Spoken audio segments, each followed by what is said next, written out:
আজ তোদের স্কুল যাওয়ার আগে যেটা খেতে খুব ভালোবাসতিস আমি ঠিক সেটাই বানিয়ে দেবো, তোরা একদম চিন্তা করিস না। আমি এখন রান্নাঘরে গিয়ে সব জোগাড় করছি। ঠান্ডা আজ বানাবো গোবিন্দভোগ চালের ভাত।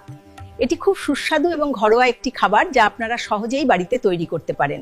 গোবিন্দভোগ চালগুলো ভালো করে জল দিয়ে ধুয়ে নিচ্ছি যাতে এগুলো রান্নার জন্য একদম পরিষ্কার হয়ে যায়। রান্নার স্বাদ বাড়াতে এই পরিষ্কার চালের কোনো বিকল্প নেই। ভাত এবার রান্না হতে দিলাম।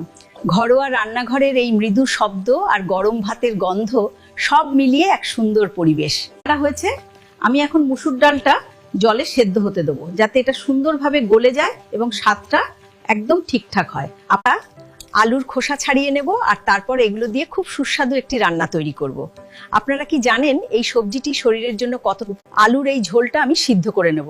আসলে রান্না করার সময় আলু সিদ্ধ করে নিলে তরকারির স্বাদ অনেক গুণ বেড়ে যায় এবং এটি খেতেও খুব সুস্বাদু লাগে। আলু সিদ্ধ, এবার টমেটো, ধনে পাতা, লঙ্কা, নুন দিয়ে মাখবো। এইভাবে সব কিছু একসাথে মিশিয়ে নিলে সাদর খাওয়ার স্বাদ আরেকটু বেড়ে। মাছ, নুন, লঙ্কা গুঁড়ো, জিরে গুঁড়ো দিয়ে ভালো করে ভেজে নেব। এটি বাঙালির অত্যন্ত প্রিয় একটি খাবার। আই তো তোমাদের প্রিয় খাবার।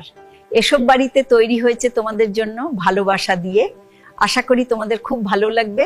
এখানে তোমরা আমাকে যদি ভালোবাসো তাহলে অবশ্যই আমার চ্যানেলটি সাবস্ক্রাইব করো এবং নিচের কমেন্ট বক্সে তোমাদের মতামত জানিও।